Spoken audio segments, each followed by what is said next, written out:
Tu veux créer des mini-jeux et tu ne veux pas installer de mode, de ressources pack ou bien encore de plugins? Et bien dans ce cas, cette vidéo est faite pour toi, car dans celle-ci, je présente 6 mini-jeux hyper simples à réaliser. Et vous êtes 93% à ne pas être abonné à la chaîne, et pourtant vous regardez mes vidéos, donc n'hésitez pas à vous abonner, ça m'aide énormément. Donc tout d'abord pour le premier, on va faire une petite zone de 5 blocs de largeur et on vient creuser tout un parcours.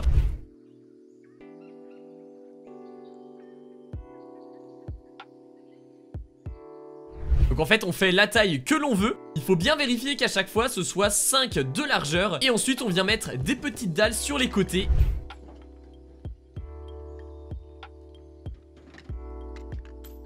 Ensuite on vient creuser de 2 de profondeur en plus sur tout le long de notre parcours.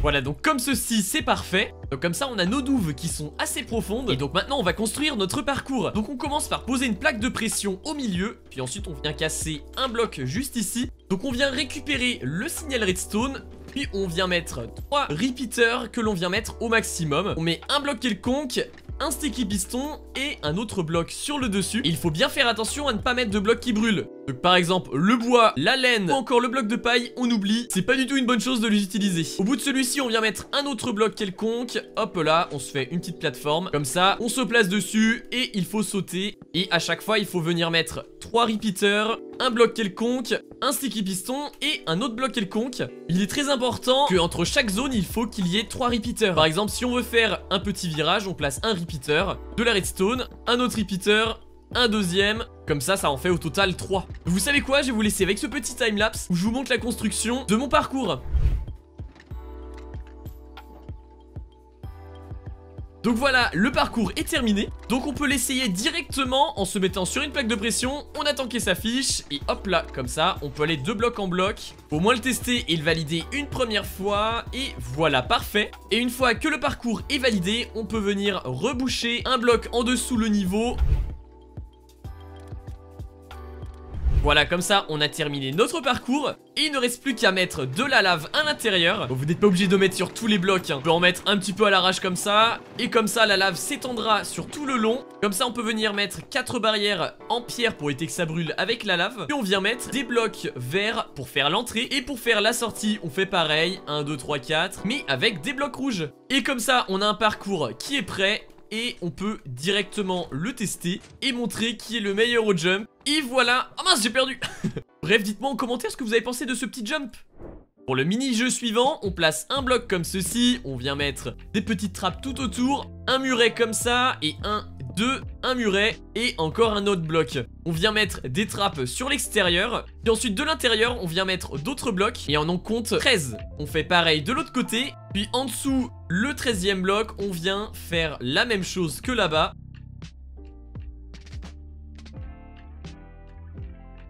Dans chaque angle, on vient mettre 3 blocs comme ceci. Puis on vient remettre des blocs pour les relier. Et on vient mettre des petites barrières sur tout le long. Ensuite, on met de la lumière de chaque côté. Et on vient remettre des blocs sur tout le long. Et forcément, on fait ça partout. Puis on vient mettre, juste après les lanternes, des murets. Forcément, on fait ça de chaque côté. Une fois que l'on a notre zone qui est prête, on se met dans l'angle et on vient creuser sur tout le long. Et ensuite, on vient mettre de l'eau à l'intérieur. Comme ça, peu importe où on tombe directement dans l'eau. Ensuite, à l'intérieur du bassin, on vient mettre des drip leaf. Et on peut venir faire un pattern, que ce soit plus sympa quand même. Donc on peut faire par exemple un petit pattern comme ça, qui se suit en forme d'escargot. Voilà, comme ceci. Puis ensuite on vient mettre 1, 2, 3 et 4 coups de bone meal. Et on fait ça partout. Donc voilà nos plantes de poussée. Maintenant on va venir mettre 6 plantes de twisting vine. 1, 2, 3, 4, 5 et 6 pour arriver jusqu'en haut. Et au bout on met un fil pour éviter que la plante aille encore plus loin. Et forcément on vient faire ça dans chaque angle. Et comme ça on rentre juste ici. Et comme ça on reste ici. Et le but c'est de survivre le plus longtemps en faisant tomber ses coéquipiers. Et si jamais on tombe dans l'eau. Donc on ne prend aucun dégât. Donc pour le prochain parcours, on vient casser 5 blocs encore une fois. Et on vient creuser tout le long. Puis on vient mettre de la lave à l'intérieur. Encore une fois, hein, vous n'êtes pas obligé d'en mettre partout. Vous en mettez par-ci par-là. Et comme ça la lave va s'étendre naturellement. Puis ensuite on vient faire un mur de 5 blocs de haut sur tout le long de la surface. Une fois notre mur fait, on vient mettre des petits escaliers pour faire une petite zone de départ. par exemple ici, hop, et on vient faire un petit parcours. Donc après, libre à vous de faire les parcours que vous voulez. Faites juste attention de ne pas faire quelque chose de trop compliqué, parce que vous allez voir, c'est quand même assez difficile comme parcours. Et voilà, comme ceci, ce sera très bien. Ensuite, à des zones assez stratégiques quand même, par exemple juste ici, au-dessus d'un seul bloc, on vient creuser des petits trous, hop là, comme ça. Et derrière cela, on vient mettre des blocs quelconques. Tac tac tac. On passe derrière pour mettre des sticky pistons. Et on vient mettre des blocs de couleur pour bien les différencier. Mais pas trop méchant hein, faut quand même voir quand il y a un danger. Ensuite en dessous chaque piston on vient remettre un autre piston. Et on vient mettre un autre bloc quelconque à côté. Puis on vient mettre des repeaters que l'on relie après avec de la redstone. Et à l'entrée on vient mettre un levier. Comme ça on peut activer ou bien désactiver notre usine. Bon on la laisse activer comme ça. Bien faire une petite zone. Puis on vient mettre un repeater devant chaque petit bloc. Puis on vient faire une petite horloge comme ceci. Et on peut mettre plus ou moins rapide. Hop, 3 poudres de redstone devant chaque. On vient mettre des repeaters avec beaucoup. Ou bien sinon pour que ce soit encore plus compliqué, très peu de décalage. Encore une fois, si vous faites plein de clics comme ceci dessus, ce sera plus simple. Par contre, si vous mettez à chaque fois un clic comme ça, ce sera beaucoup plus compliqué. Puis ensuite, on vient mettre un levier et on fait clic-clac. Hop, et on peut le casser à chaque fois. Comme ça, notre parcours est fonctionnel. Et si on veut désactiver pour éviter que ça fasse trop de bruit, on a juste à cliquer là. Et comme ça, on peut s'entraîner à faire le parcours. On vient activer le levier. Et là, c'est parti. Maintenant, il faut réussir à passer. Et ça va être ça le plus compliqué. Attention, et hop là, ok. Ah mince, je suis tombé. Non, c'est vrai que le parcours est quand même assez compliqué. Mais c'est ça le plus important. Au moins, on a de quoi s'entraîner et surtout de s'amuser.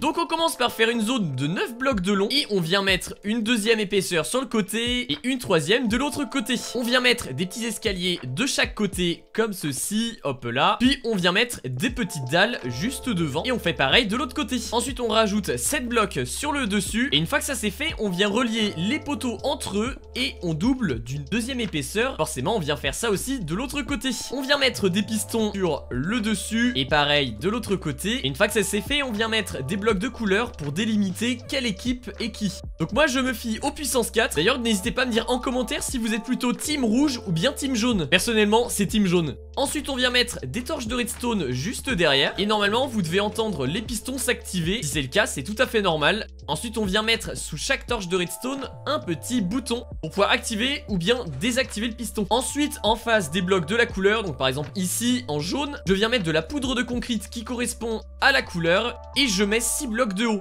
Je viens remplir tout ça. Et une fois que ça c'est fait, eh bien je vais tout simplement faire la même chose mais avec les blocs d'une autre couleur. Donc là par exemple ce sera en rouge. On vient mettre des petits blocs sur les côtés pour relier tout ça et que ce soit quand même un petit peu plus joli. On met aussi des petits escaliers, hop là, on fait pareil de l'autre côté. On vient mettre du bon côté le nom de l'équipe. Donc par exemple ici je vais mettre jaune, hop, et de la couleur. Et on vient faire la même chose avec l'équipe rouge. Et d'ailleurs depuis la dernière mise à jour, on a juste à faire clic droit pour modifier. Et si vous voulez bloquer ça, il suffit simplement de mettre un coup de miel. Et comme ça c'est impossible de modifier. Regardez, je peux modifier, je mets un coup de miel. Et après je fais clic droit et je ne peux pas modifier. Et comme ça je peux appuyer sur les boutons pour marquer un premier point. Et hop là j'appuie ici et comme ça j'ai gagné. J'ai aligné les 4 blocs. Donc pour le prochain mini-jeu il faut quand même beaucoup d'espace. Et pourtant la construction est hyper simple à réaliser. Donc on commence par poser 3 blocs comme ceci, un bloc cible, 2 blocs de chaque côté, 2 autres sur les côtés. Et à partir de celui-ci, on compte 11 blocs. Donc 1, 2, 3, 4, 5, 6, 7, 8, 9, 10 et 11. Ensuite on place 3 blocs de construction rouge. Moi j'utilise de la concrète. Ensuite 3 blocs de orange, 3 blocs de jaune et enfin pour finir en vert. Et on vient faire forcément la même chose de l'autre côté. Sur le dessus on remet des blocs de quartz. Derrière notre cible géante on pose un bloc, un comparateur comme ceci, puis 2 blocs sur le dessus. Et ensuite on met un bloc là, on passe au dessus 1, 2, on casse celui-ci, 1, 1, 2 et on fait ça jusque là-haut. Ensuite on vient mettre de la redstone sur les blocs juste derrière. Et on peut même casser ce bloc là pour mettre un dispenser. On prend beaucoup de distance comme ceci. Et ensuite on vient faire des petites zones pour le tir. Par exemple niveau vert pour le niveau simple, jaune pour le moyen, orange pour le difficile, et puis niveau rouge pour hyper dur. Ensuite on met des petites barrières de chaque côté et une qui peut s'ouvrir. Et comme ça je vais essayer du premier coup de viser le centre. Et ok, pas du tout. Hop là, parfait. Oh j'étais presque. Regardez-moi ça, j'étais presque au milieu. Et bon je vais mettre ici, je vais viser le centre. Et hop là, parfait, je vois le feu d'artifice parce que j'ai gagné. Donc pour le prochain mini-jeu, ça va être un mini-golf. Donc on commence par faire la zone du mini-golf. Donc le parcours, je vous conseille de faire une zone de 3 blocs de largeur. Et pour l'entrée, on peut poser des escaliers comme ceci, mettre des blocs quelconques, un autre à l'envers, hop, comme ça. On fait pareil de l'autre côté, des escaliers à l'endroit et d'autres à l'envers. Et hop, 3 dalles sur le dessus. Comme ça, il y a une petite entrée hyper sympathique. On vient casser à l'intérieur et voilà, parfait. On vient mettre de la paquette ice à l'intérieur. Puis ensuite, on vient mettre des petits tapis, de préférence verts hein, pour que ça ressemble à un mini-golf. Donc comme ça, on a fait notre support vide. Et ensuite, on peut faire des petits pièges en cassant par exemple ici et en mettant des obstacles à certains endroits. Et on peut mettre des zones comme ici par exemple, en remplaçant la glace par du sable. Et on peut même faire un endroit, par exemple un petit pont comme ceci. Le but sera de lancer l'item en dessous. Ensuite on se met à l'endroit où on veut que ça se termine. On creuse un bloc et on met un entonnoir. On se met accroupi et on pose une barrière. Et on vient poser des petits blocs comme ça. Puis on vient se faire un petit drapeau. Parfait, comme ça le parcours est terminé. Et comme ça je commence. Et hop là, premier essai. On attend que l'item s'arrête. Ok, très bien, je vais le récupérer juste là et me mettre à l'endroit où il était. Deuxième essai. Ah mince, je crois que j'ai tiré trop fort. Il va finir dans le sable. Non, c'est bon, juste avant, parfait. Alors attendez, est-ce que vous pensez que je vais réussir à viser le trou directement? N'hésitez pas à me le dire en commentaire. Et alors attention, hop là, je jette l'item. Allez, allez. Ah non, j'ai pas tiré assez fort. C'est pas grave, je vais le récupérer et je vais le lancer. Et c'est bon, c'est rentré dedans. Et j'ai marqué en 4 essais.